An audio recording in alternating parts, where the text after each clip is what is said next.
Hey everyone, hello, welcome back to my YouTube channel. Hope कि आप सभी अच्छे होंगे।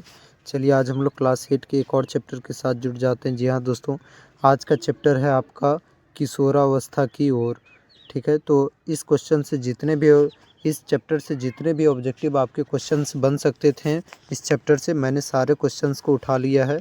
तो चलिए बिना समय को गंवाए हुए क्वेश्चन नंबर 1 में बढ़ते हैं। पहला क्वेश्चन दिया हुआ है कि किशोरावस्था की अवधि क्या होती है, मतलब उसका समय क्या होता है किशोरावस्था का, जो कि लड़कों में यानी कि लड़कों और साथ में लड़कियों में, तो दोनों के में कि किशोरावस्था कब शुरू होता है, एडोलेसेंस कब शुरू होता है।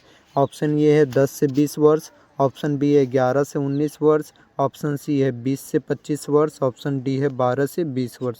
तो याद रखिएगा कि किशोरावस्था की जो अवधि होती है आपके 11 से 19 वर्ष होती है। ऑप्शन नंबर बी सही हो जाएगा। क्वेश्चन नंबर 2 है, वृद्धि हार्मोन स्रावित करने वाली ग्रंथि कौन सी है। जो बच्चों में वृद्धि हार्मोन स्रावित होता है जिसके कारण से बच्चे बढ़ पाते हैं, तो उसके लिए कौन सी ग्रंथि स्रावित करती है वृद्धि हार्मोन को। ऑप्शन ये है एड्रीनलिन ग्रंथि, ऑप्शन बी है पीयूष ग्रंथि, ऑप्शन सी है पिनियल ग्रंथि, ऑप्शन डी है थायराइड ग्रंथि। तो इसका सही उत्तर बनेगा आपका ऑप्शन नंबर बी, पीयूष ग्रंथि। पीयूष ग्रंथि जो होती है हमारे शरीर में वृद्धि हार्मोन को स्रावित करती है और इसी कारण से शरीर का वृद्धि और विकास भी होता है। क्वेश्चन नंबर 3 है, स्त्रियों में मासिक स्राव की सामान्य अवधि कितनी होती है। जो गर्ल्स में आपका मेंस्ट्रुअल फ्लो आता है, मेंस्ट्रुअल साइकिल आता है, तो उसके लिए जो सामान्य अवधि होती है वो कितने दिनों पर होती है। ऑप्शन ए 28 से 29 दिन, ऑप्शन बी है 29 से 30 दिन, ऑप्शन सी है 30 दिन, ऑप्शन डी है इनमें से कोई नहीं। तो याद रखिएगा आपका इसके लिए सही उत्तर बनेगा ऑप्शन नंबर ये 28 से 29 दिन। क्वेश्चन नंबर 4 है, लड़कों में गले के उभरे हुए भाग को क्या कहते हैं। देखिए लड़कों में जो गला होता है वो यहाँ पर क्या होता है, पूरा उभरा हुआ रहता है, यानी कि देखिएगा उसका कंठ जो होता है वो बाहर निकल आता है, तो उसे हम लोग क्या कहते हैं उस उभरे हुए भाग को। ऑप्शन ये है स्वर यंत्र, ऑप्शन बी है कंठमणि, ऑप्शन सी है गला, ऑप्शन डी इनमें से कोई नहीं। तो इसके लिए सही उत्तर बनेगा उसे हम लोग कहते हैं कंठमणि। जो उभरा हुआ भाग रहता है उसे क्या कहते हैं, कंठमणि। और इसी को याद रखिएगा एडम्स एप्पल भी कहा जाता है, एडम्स एप्पल भी कहा जाता है।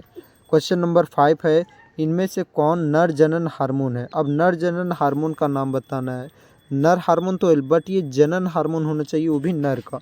तो ऑप्शन ये एस्ट्रोजन, ऑप्शन बी है टेस्टोस्टेरोन, ऑप्शन सी है प्रोजेस्ट्रॉन, ऑप्शन डी है रिलैक्सिन। तो देखिए आपका एस्ट्रोजन, प्रोजेस्ट्रॉन और रिलैक्सिन ये तीनों हार्मोन जो होता है वो मादा जनन हार्मोन माना जाता है, जबकि यहाँ पर याद रखिएगा ऑप्शन नंबर बी जो है आपका टेस्टोस्टेरोन वो सही हो जाएगा। ये जो है आपका नर जनन हार्मोन माना जाता है। क्वेश्चन नंबर 6 है, इनमें से कौन सा परिवर्तन लड़कों के यौनारंभ के समय आता है। जो लड़कों का यौनारंभ होता है तो उस टाइम में कौन सा परिवर्तन आता है लड़कों के समय में। आवाज़ का पतला होना, नहीं ये तो लड़कियों में होता है ना, लड़कियों का आवाज़ पतला होता है। कूल्हों का चौड़ा होना, ये भी गर्ल्स में होता है। ऑप्शन सी है त्वचा का तेलीय होना, नहीं ये भी गर्ल्स में होता है, उनका त्वचा एकदम तेलीय होता है, सॉफ्ट हो जाता है। ऑप्शन डी आवाज़ का भारी होना, हाँ तो ये आपका सही हो जाएगा। लड़कों में क्या होता है, आवाज़ उनका भारी हो जाता है, दाढ़ी मूंछ आने लगता है, अचानक से उनका कंधा जो होता है वो मोटा हो जाता है। क्वेश्चन नंबर 7 है, इनमें से कौन सा परिवर्तन लड़कियों के यौनारंभ के समय में आता है। अब लड़कियों के यौनारंभ के समय में कौन सा परिवर्तन आता है। आवाज़ का भारी होना, क्या लड़कियों का आवाज़ भारी हो जाता है, तो नहीं। ऑप्शन बी है गले में उभार का आना, तो क्या उभार आता है गले में, ये भी नहीं होगा। स्तनों का विकास होना, या फिर ऑप्शन डी है चेहरे पर दाढ़ी मूंछ आना, तो क्या होता है उनके स्तनों का विकास होता है। तो 7 का ऑप्शन नंबर सी सही उत्तर हो जाएगा। क्वेश्चन नंबर 8 है, लड़कों की लंबाई में वृद्धि किस वर्ष की आयु तक जारी रहती है। जो लड़कों में वृद्धि होती है तो क्या वो लड़के जो होते हैं वो पूरा हमेशा जीवन भर के लिए बढ़ते रहते हैं क्या, नहीं। उनमें तो कुछ समय के बाद वृद्धि रुक जाती है, तो उस वृद्धि कितने वर्ष के बाद, जो कितने वर्ष के बाद रुक जाती है, यानी कि कितने वर्ष तक आखिर में जारी रहती है। ऑप्शन ये 20 वर्ष, ऑप्शन बी है 18 वर्ष, ऑप्शन सी है 16 वर्ष, ऑप्शन डी है 21 वर्ष। तो याद रखिएगा इसका सही उत्तर बनेगा आपका ऑप्शन नंबर बी, 18 वर्ष तक जारी रहती है। क्वेश्चन नंबर 9 है, सर्वप्रथम हार्मोन का पता किसने लगाया। देखिए जो हार्मोन होते हैं उस हार्मोन का पता सर्वप्रथम किन्होंने लगाया। ठीक है, option number A Robert Hooke, option number B Starling, option number C Bayliss और स्टार्लिंग ने, ऑप्शन नंबर डी पास्कल ने। तो यहाँ पर सही उत्तर बनेगा बेलिस और स्टार्लिंग ने। क्वेश्चन नंबर 9 का आपका ऑप्शन नंबर सी सही हो जाएगा। क्वेश्चन नंबर 10 है, पहला हार्मोन का नाम बताइए। देखिए हार्मोन तो बहुत सारा है, रिलैक्सिन हार्मोन है, टेस्टोस्टेरोन है, प्रोजेस्टेरोन वगैरह है, वृद्धि हार्मोन है, इंसुलिन हार्मोन वगैरह है, सोमैटोस्टेसिन हार्मोन है। तो ये बहुत सारे हार्मोन है। तो पहला हार्मोन कौन है। तो ऑप्शन ए वृद्धि हार्मोन, ऑप्शन बी है जनन हार्मोन, ऑप्शन सी है secretin hormone, option D insulin hormone. तो याद रखिएगा इसका ऑप्शन नंबर सी सही हो जाएगा, सिक्रेटिन हार्मोन। और इसका खोज किन्होंने किया। तो इसका खोज किया है आपका स्टार्लिंग ने और यहाँ पर बेलिस ने। ठीक है, क्वेश्चन नंबर 11 है कि रक्त में शर्करा की मात्रा को कौन नियंत्रित करता है। जो हमारे ब्लड में शुगर होता है तो ब्लड में शुगर के लेवल को कौन सा हार्मोन नियंत्रित करता है। ऑक्सीटोसिन हार्मोन या फिर प्रोजेस्टेरोन हार्मोन या फिर इंसुलिन हार्मोन या फिर इनमें से कोई नहीं। तो हो जाएगा आपका, याद रखिएगा option number C insulin hormone है जो कि हमारे रक्त में शर्करा की मात्रा को नियंत्रित करता है। क्वेश्चन नंबर 12 है, स्त्रियों में पहले मासिक स्राव को क्या कहा जाता है। जो फर्स्ट टाइम गर्ल्स में आपका फर्स्ट टाइम मेंस्ट्रुअल साइकिल देखने को मिलता है तो उसे हम लोग क्या कहते हैं। ऑप्शन ए रजोधर्म, ऑप्शन बी रजोदर्शन, ऑप्शन सी रजोनी वृत्ति, ऑप्शन डी इनमें से कोई नहीं। इसमें मिसटैप हुआ है, रजोनी वृत्ति कर लीजिएगा। तो इसका सही उत्तर बनेगा फर्स्ट टाइम जो एमसी होता है उसको हम लोग कहते हैं रजोदर्शन। तो क्वेश्चन नंबर 13 है कि स्त्रियों में पहले ऋतुस्राव कितने वर्ष की उम्र में आता है। देखिए ये भी मिसटैप हुआ है यहाँ पर, इसको कर लीजिएगा आप लोग ऋतुस्राव।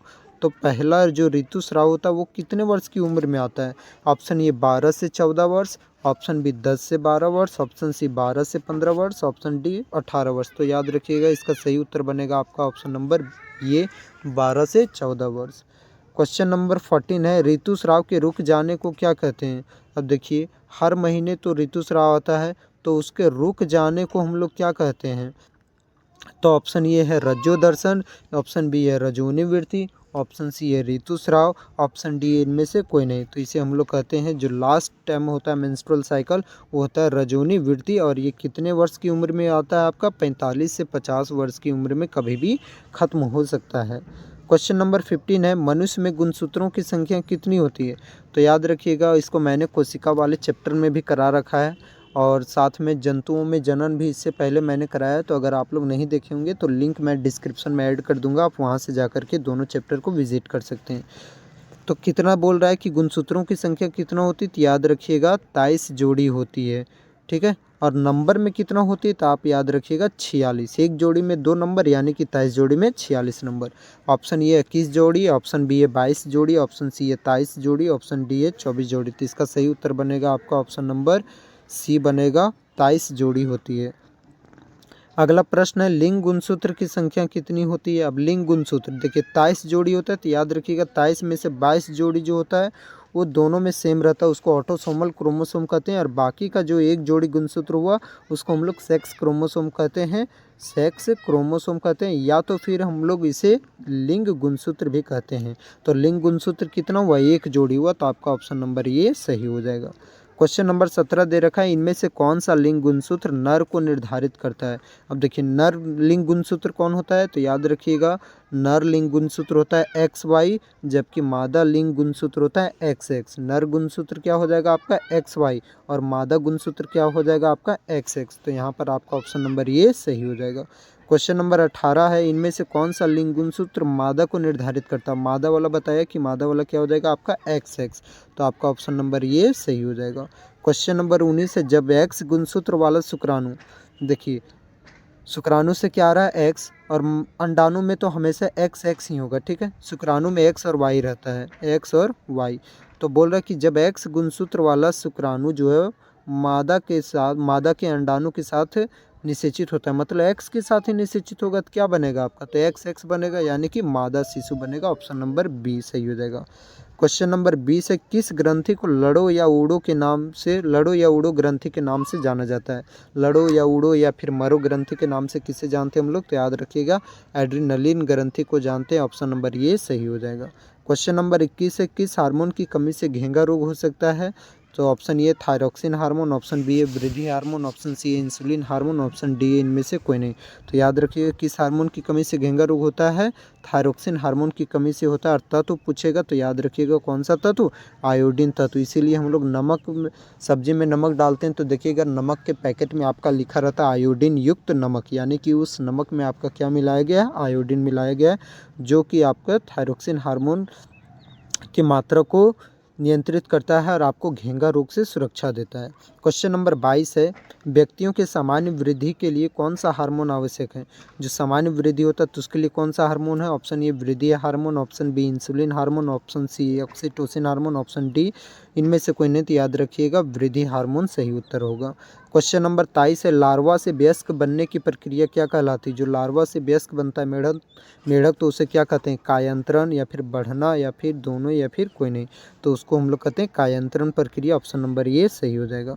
क्वेश्चन नंबर 24 है, मेढक में कायांतरण की प्रक्रिया को कौन नियंत्रित करता है? कौन सा हार्मोन है जो कि मेढक में कायांतरण की प्रक्रिया को नियंत्रित करता है? अब कायांतरण किसे कहते हैं? तो मेढक जो लार्वा रहता है उस लार्वा से वयस्क मेढक यानी कि बड़ा मेढक बनने की प्रक्रिया क्या कहलाती है? कायांतरण।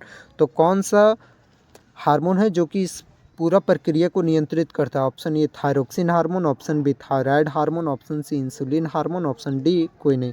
तो याद रखिएगा सही उत्तर बनेगा आपका ऑप्शन नंबर ये थायरोक्सिन हार्मोन। कौन सा तत्व इसके लिए जरूरी रहता है? तो आयोडीन तत्व की आवश्यकता होती है।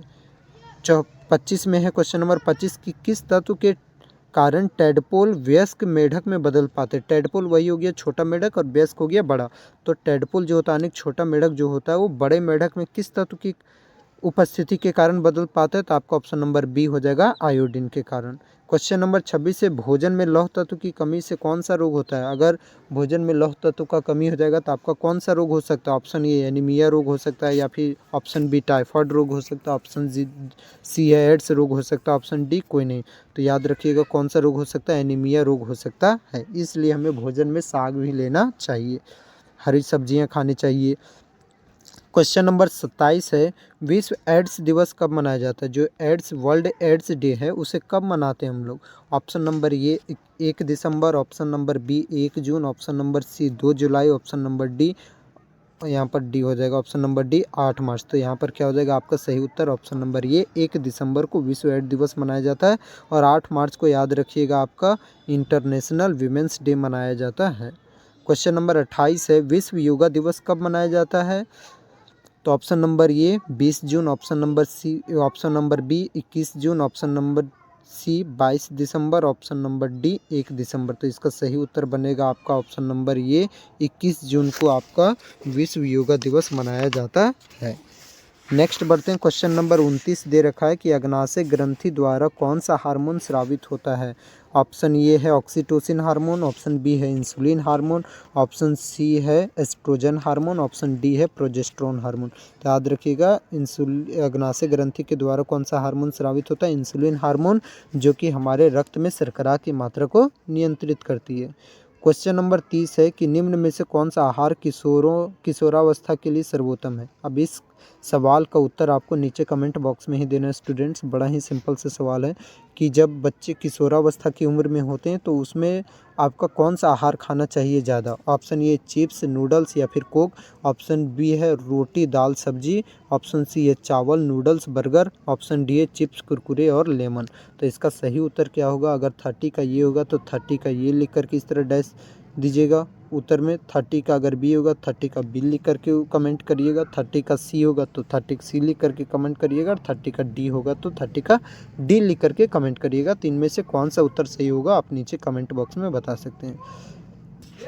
Thank you. अब मिलेंगे हम लोग नेक्स्ट चैप्टर के साथ, तब तक आप अपना ख्याल रखिए। Bye bye, take care.